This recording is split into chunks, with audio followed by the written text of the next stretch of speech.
ഇപ്പൊ എല്ലായിടത്തും ഇയാളുടെ ഒരു പേര് മാത്രമാണ് പരാമർശിച്ച് കേൾക്കുന്നത്. അതായത് മാധ്യമങ്ങളിലായാലും എല്ലാം ഈ ഉണ്ണികൃഷ്ണന്റെ പേര് മാത്രമാണ് വരുന്നത്. ഉണ്ണികൃഷ്ണൻ എന്ന് പറയുന്ന അയാൾ ഒരു കീഴ്ശാന്തിയല്ലേ.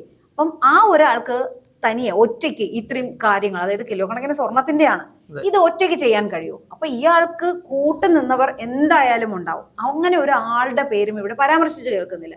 അപ്പൊ ഇതെങ്ങനെയാണ്? ഇത് തേച്ചു മായ്ച്ച് കളയപ്പെടും എന്നുള്ള ഒരു ഇൻഡിക്കേഷൻ അല്ലേ നമുക്ക്? അയാൾ ഒറ്റയ്ക്കാവാൻ വഴിയില്ല. അതിന്റെയാണ് ഈ 2019 ഇത് കൈമാറുമ്പോൾ ദേവസ്വം ബോർഡ് ഇറക്കുന്ന ഉത്തരവിൽ പറയുന്ന ആ സംഭവം വളരെ ദുരൂഹമായിട്ട് ഇപ്പോൾ തുടരുന്നത്. കാരണം 99 സ്വർണം പൂശിയ ഒരു സംഭവം 2019 20 വർഷത്തിന് ശേഷം ഈ പറയുന്ന പോലെ അറ്റകുറ്റപ്പണികൾക്കായിട്ട് അല്ലെങ്കിൽ സ്വർണം പൂശാനായിട്ട് അതിന്റെ ഇത് കൊടുക്കുമ്പോൾ അതിന്റെ ഉത്തരവിൽ പറയുന്നത് ഈ ചെമ്പുപാളികൾ എന്നാണ് പറയുന്നത്. എങ്ങനെയാണ് അത് 20 വർഷം അതുമായി ബന്ധപ്പെട്ട ആളുകളൊക്കെ പറയുന്നത് ഏതാണ്ട് 5 കിലോയോളം സ്വർണം ഈ ദ്വാരപാലക ശില്പങ്ങളിൽ മാത്രം ഉപയോഗിച്ചിട്ടുണ്ടെന്നാണ് പറയുന്നത്. 5 കിലോ സ്വർണം 7 പാളിയായിട്ട് സ്വർണം പൂശിയെന്നാണ് പറയുന്നത്.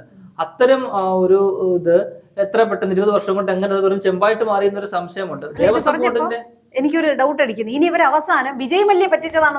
അങ്ങനെ പറയാനുള്ള വിജയ് മല്യ ചെമ്പ് കൊണ്ട് കൊടുത്തിട്ട് സ്വർണ്ണമാണെന്ന് പറഞ്ഞെന്ന് അങ്ങനെ പറയുമായിരിക്കും. ഇന്ന് ഉണ്ണികൃഷ്ണൻ പൊറ്റി അയാൾ പറയുന്നത് കേട്ടില്ലേ, ഇത് സ്വർണ്ണമൊന്നും ആയിരുന്നില്ല, സ്വർണ്ണത്തിന്റെ നിറം അടിച്ചു പെയിന്റ് ചെയ്തതാണെന്നൊക്കെ ഒരു വാദമായിട്ട് അയാൾ രംഗത്ത് വരുന്നുണ്ട്. അപ്പോൾ വിജയ് മല്യ ഈ നാട്ടിലില്ല. അപ്പൊ അയാൾ വന്ന് വാദിക്കാനും അറിയത്തില്ല എന്താ സംഭവം അറിയത്തില്ല.